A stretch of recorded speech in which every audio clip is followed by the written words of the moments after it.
하나님 말씀 스가랴서 2장입니다. 스가랴서 2장 1절에서 끝절까지 말씀 교독합니다. 1절 말씀 제가 먼저 받들어 봉독드립니다. 내가 또 눈을 들어본 적 한 사람이 청량줄을 그 손에 잡았기로.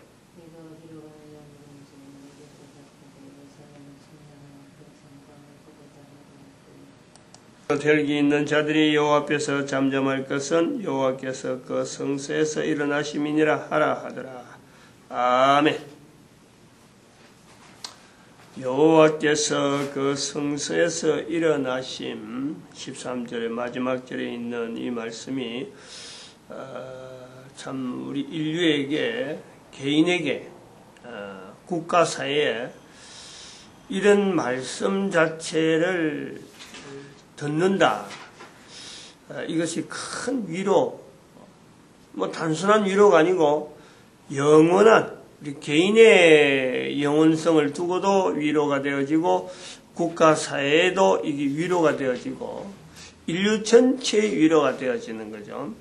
여기서 위로라고 할 때는 현재 있는 처지에서 우리가 늘 이것보다 더 나은 형편이 없을까? 내 개인에도 그렇고 국가사회, 인류 전체의 상황에서 현재 상황에서는 언제나 불안한 위기, 장차 어떻게 될 것인가 하는 그 어떤 절박한 어떤 미래, 이것을 늘 염두에 두는 거죠. 그리고 이런 것을 볼 때 궁극적으로 우리가 거기서 절망을 가지는 것은 하나님의 진노, 어떤 절대적인 어떤 좀 벌, 이걸 우리가 염두에 두는 거죠. 내한테 있는 이런 처지에 여호와께서 그 성소에서 일어나심이라 하는 이 말씀이 응답이 되어질까? 이것이 과연 있어질까 하는 거예요. 그 말씀이 여호와께서 그 성소에서 일어나심이라 하는 이 말씀 자체가 가지고 있는 그 위치, 그 어떤 그 힘, 그것을 내가 어느 정도 인식을 하고 어느 정도 인정을 하고 이것이 어떻게 내한테 임하게 될 것이라는 기대, 결국은 이것을 개인이 하지 않든지 하든지 둘 중에 하나죠. 결국은 그렇죠. 이미 기록된 내용이니까 성경에 그곳에 가면은 스가랴서 2장에 가면은 2장 마지막 절에 가면은 그 표현이 있기 때문에 그것은 누구에게나 똑같은 의미로 똑같이 해석할 수 있고 똑같이 받을 수 있지 않느냐. 그러니까 글자니까 아무런 움직이지 않는 그냥 어떤 평면적인 하나의 문자니까 거기에서 무슨 힘이 있겠느냐? 거기에서 무슨 대단한 변화가 있겠느냐? 내 처지는 현재 우리 국가사회는 다양한 또 인류 전체는 너무 복잡한 구조로 얽혀 있는데 이것을 단순히 글 한자 적어난 평면적인 종이에 이래 옮기도 적히고 저래 옮기도 똑같이 적히는 누구나 그 글자를 옮겨 쓰면 똑같은 내용인데 여기서 어떤 내에 있는 처지가 변화될 수 있는 그 힘이 있을까? 결국엔 그거는 개인이 이 말씀에서 어마어마한 지금 환경이 변화될 수 있다. 소망이 있다. 영원한 희망이다. 영원한 나에게 있는 어떤 바람이다. 안녕이다. 이런 것을 기대하는 것은 바로 개인이에요. 한 사람 한 사람.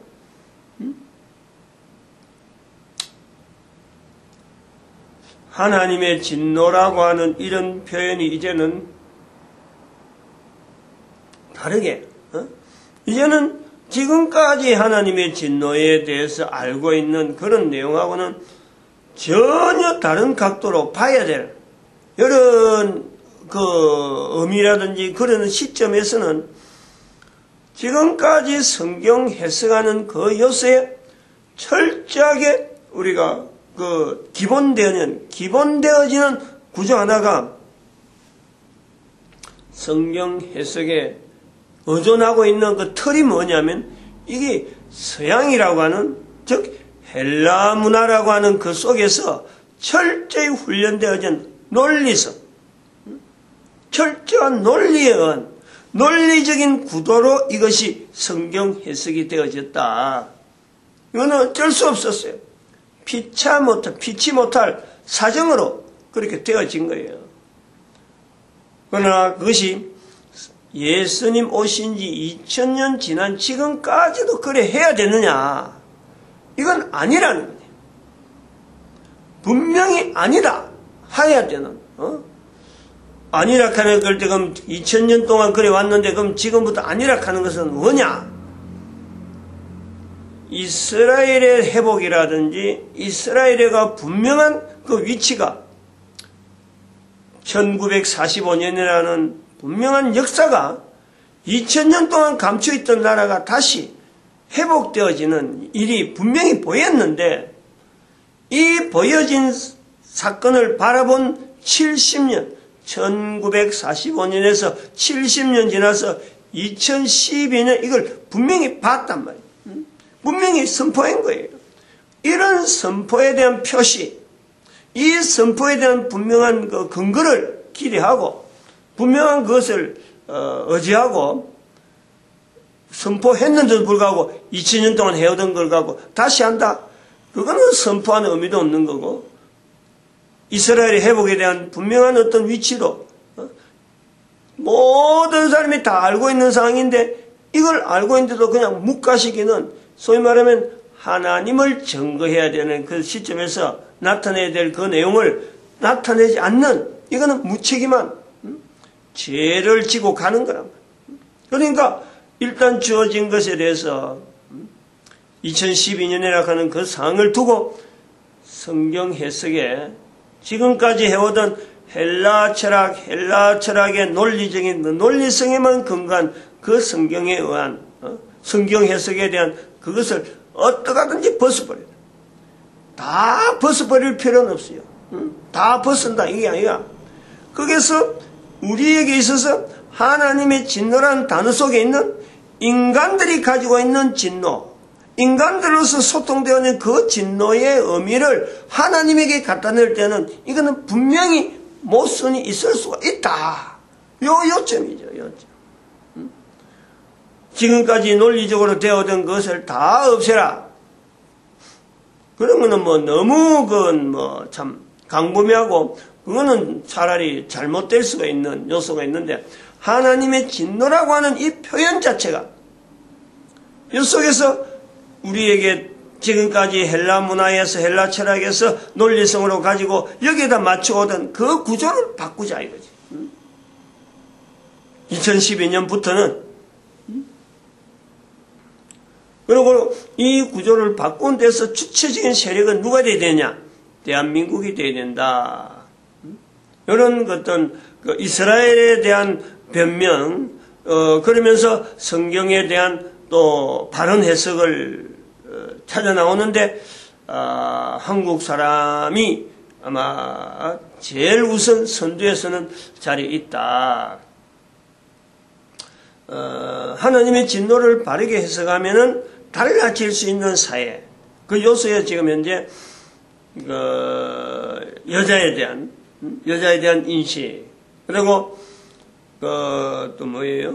노아 홍수 그 내용을 다시 하고, 그 다음에 지옥의 이 표현, 한 두 가지 더 테마가 아직까지 더 있는데 역시 한반도도였습니다. 그렇게 지금 앞으로 이제 한 두 테마는 이스라엘에 대한 그 내용을 다시 한번 정리하고, 그 다음에 우리 한반도, 이런 내용을 한 5가지 정도만 지금 보고 있는데, 이제 이 지옥에 대한 내용이 아직까지 벗어나지 않는 거예요.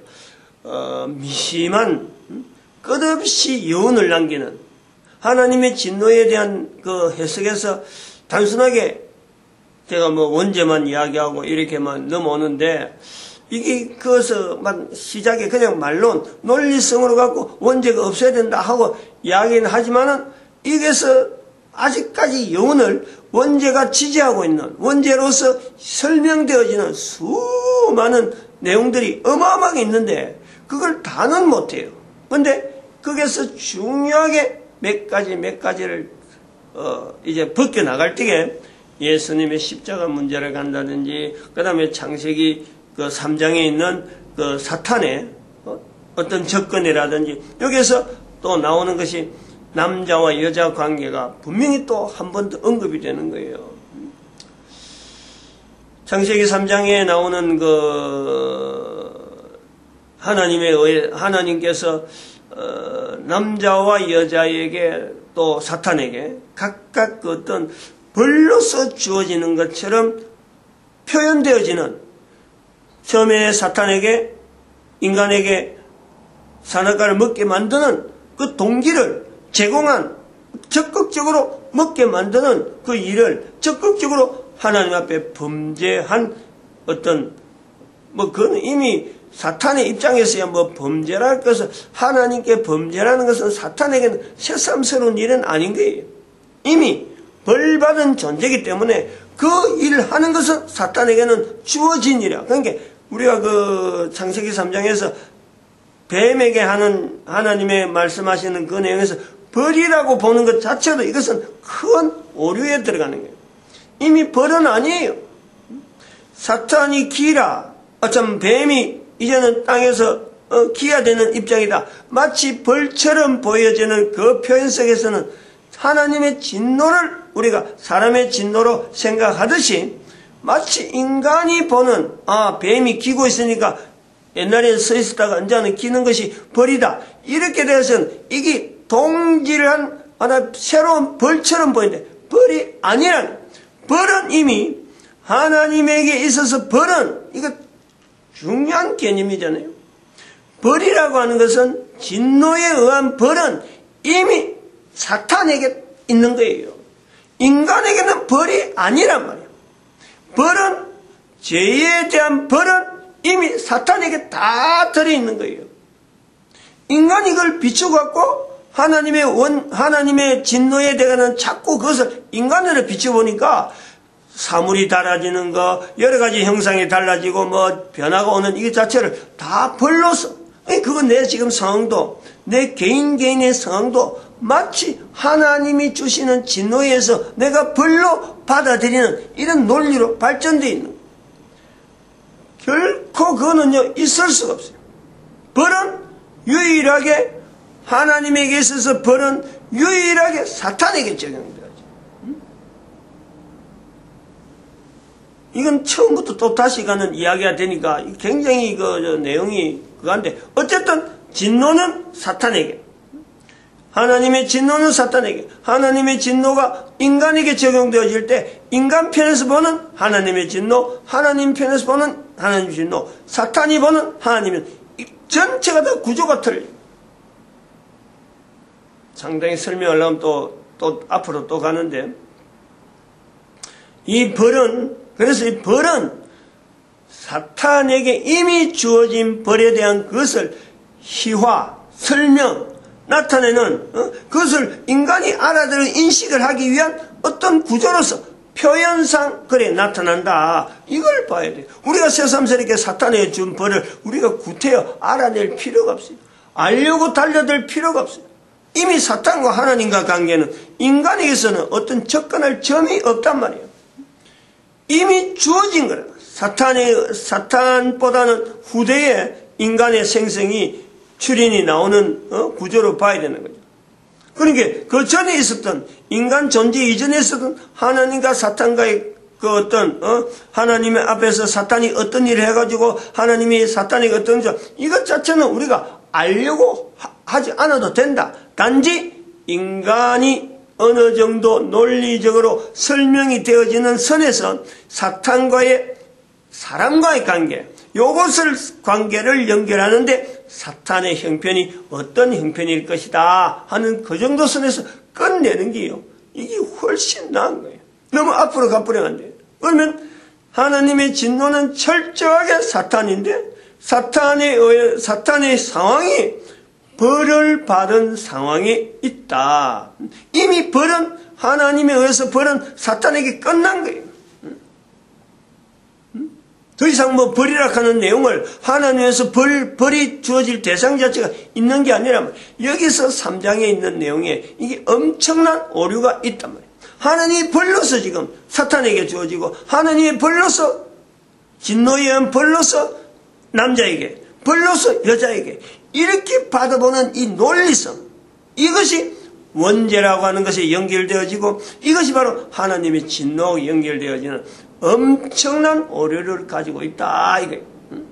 그것은 인간이 처음 남자, 처음 여자에서부터 시작되어지는 그 하나님의 진노에 대한 어떤 배경이 되어지고 벌로서 주어지는 그 내용을 배경으로 했기 때문에 현재적으로 있는 모든 인간들의 삶이란 형태라든지 앞으로 되어질 온 인류의 어떤 그러면은 늘 그것이 잡아 당기고 있는 엄청난 고리를 하고만 끊어지지 않는 큰 어떤 굴레가 되어가지고 그것을 갖고 인류 전체를 뒷걸음질치게 만드는 거예요. 나아가지 못한단 말이에요. 소망에 대한 희망에 대해서 내가 이 상황에서 벗어날 수 있는 길에 대한 그걸 나아가야 되는데 못 넘어가도록 그 딱 굴레를 지어지고 있는 거예요. 결론적으로 말하면은 사탄에게는 그 뱀에게 하는 하나님의 말씀을 하던 그 내용은 현재 있는 상황, 이미 주어진 사탄에게 나타난 그 내용을 가지고 있는 하나님의 어떤 위치에서 그 말씀하시는 그 내용을 인간들이 인식시키는 그 내용이란 말이에요. 상황 자체를, 상태를 알리는 거예요. 상태를 알리는데 어떤 뱀을 통해서 희화화되어 가지고 그림적으로 인식시키는 내용이다. 이게 이제 아주 구체화되어 가지고 마태복음 4장, 누가복음 4장에서 예수님께서 직접 인간들에게 사탄의 정체를 드러내는 그까지 계속 진행되어지는 과정, 이 과정 중에 우리가 구약 성경 전체를 볼 수 있다는 거죠. 그 과정, 시간이라 연대라든지 이스라엘이라는 환경이라든지 그 모든 걸 통해서 이 정체를 드러내고 있는 거예요. 나머지 남자와 여자에 대한 것은 벌이 아니다. 벌이 아니에요. 이걸 우리가 철저히 구조를 가져야 되는 거예요. 여자에게 나타내는 그 내용은 사탄에게 여자의 원수가 되리라. 여자의 원수가 되리라. 사탄에게 여자의 원수가 되리라. 이렇게 돼야 돼요. 여자가 그 여자의 발꿈치를 문다. 그리고 여자의 후손이 네 머리를 뭉개버린다.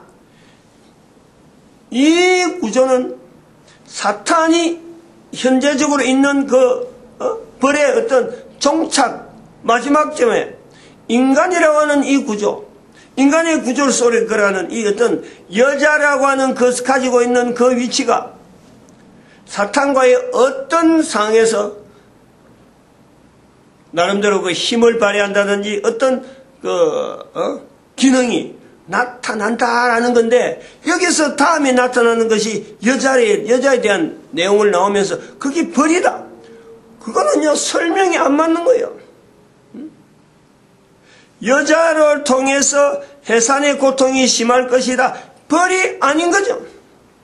벌이 아닌 것에 대한 기본적인 구조를 가져야 되고 남자도 땀을 흘려 먹고 산다. 벌로서 보는 게 아니에요. 사탄에 대한 사탄의 인식하는 남자가 보는 자세가 있고 여자가 보는 자세가 있는 거예요. 하나님의 진노라고 하는 표현에서 내가 받아들이는 이 벌로서 여자의 해서는 고통이 아니고 남자에게 땀을 흘리는 수고가 아니고 사탄에 대한 하나님의 벌로서 나타나는 사탄에 대한 그 어떤 대응되어지는 개체로서의 여자의 위치가 있고 남자의 위치가 있다.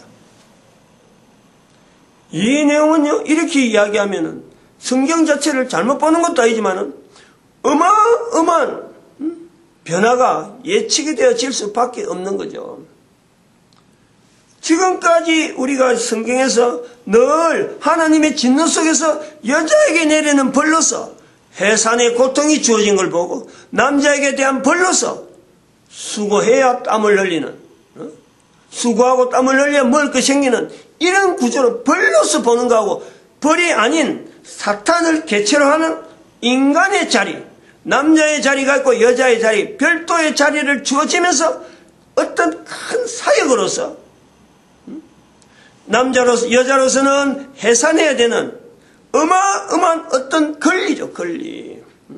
남자에게 해산하는 고통을 준다고 하면, 해산하는 어떤 사역을 준다고 하는, 그거는 신체 구조상 있을 수가 없는, 천지 창조 인간을 만드는 남자의 배필로서 여자의 배필로서 돕는 배필, 남자 돕는 배필, 여자, 이 기능의 구조의 차이가 어떤 내용에서 결국에는 사탄을 대응할 수 있는 어마어마한 구조라는 거죠. 이 구조가, 남자 여자의 구조는 사탄과의 대응에서의 분명한 어떤 차이가 있으면서, 그러나 필연적으로 돕는 구조란 말이에요. 돕는 구조. 남자는 여자를 도와야 되고 여자는 남자를 도와야 하나의 어떤 공통된 사역의 어떤 공통된 어떤 그 대상으로서 만드신 하나님에 대한 분명한 인식을 가지고 있고, 그리고 같은 피조물인 사탄에 대한 공동적인 대처. 여기서 우리 인간에게 있는 힘은 사탄과의 1대1이 아닌 2대1의 힘보다 더 큰 어떤 것도 뭐 생각하지 못하는 그 시너지 효과, 어마어마한, 그러니까 1대1, 1과 1을 더해서 2대1이 아니고 1과 1이 더해서 어마어마한 힘이 잠재되어 있는 걸 가지고 사탄을 대응할 수 있는 하나님의 창조의 섭리에는 넉넉하게 이기는 거예요. 넉넉하게 이길 수 있다. 그래서 그걸 3장 1절로 다시 가보면은, 여자에게 접근하는 사탄의 그 모습에서의 뱀을 볼 때, 왜 여자에게 접근하도록 인간 남자가 그게 없었느냐? 이것도 분명한 남자의 실책 중에 하나인 거예요. 그런데 그것을 여자에게 먹었다, 여자가 따먹었다는 요것만 가지고 계속 여자에게는 더 큰 죄가 주어져 있다. 그래서 지금까지 인류 사회는 여자에게는 어마어마한 가혹한 일이 생기도 그는 원죄적이다, 덮어버리는, 넘어가 버리는, 얼마나 큰 오류를 지금 가지고 있는지. 그러므로 하나님의 하나님의 그 진노를 바르게 써가면은 달라질 인류 사회가 어떨는지는 지금 우리가 감히 짐작을 할 수 있단 말이에요. 마치겠습니다. 기도드립니다. 할렐루야.